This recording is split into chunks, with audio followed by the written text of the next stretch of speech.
Principles for Success, an ultra mini-series adventure in 30 minutes and in 8 episodes.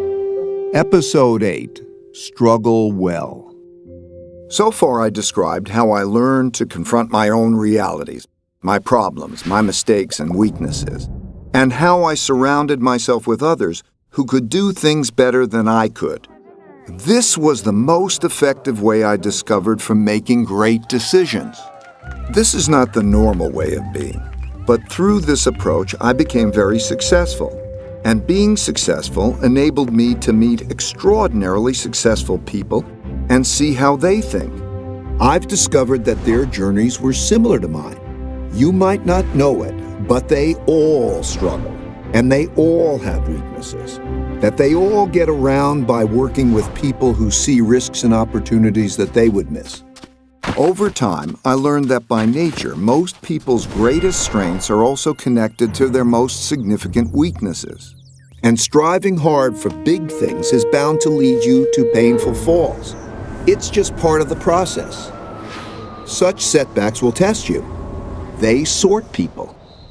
Some think hard about what caused their setbacks, learn lessons, and continue progressing toward their goals, while others decide that this game is not for them and get off the field. I've come to realize that success is not a matter of attaining one's goals. I found that when I reached each new higher level of success, I rarely remain satisfied. The things we are striving for are just the bait.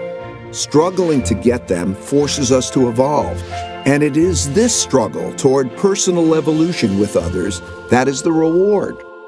I no longer wanted to get across the jungle, but instead wanted to find greater and greater challenges to go after.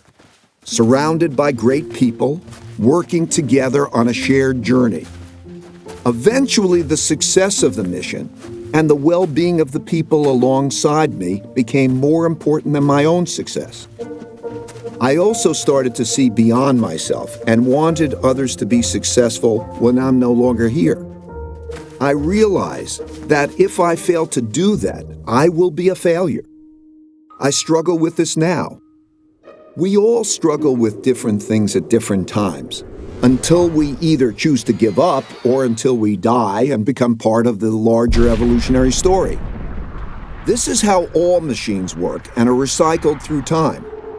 When a machine breaks down, its parts go back into the system to become parts of new machines that also evolve through time. Sometimes this makes us sad because we become very attached to our machines. But if you look at it from the higher level, it's really beautiful to observe how the machine of evolution works. Now you must decide for yourself how you will evolve. Forget about where these principles came from. Just assess whether or not they are useful to you and evolve them to suit your own needs. As with all of life's decisions, what you do with them is ultimately up to you. My only hope for you is that you have the courage to struggle and evolve well to make your life as great as it can be. Thank you and goodbye.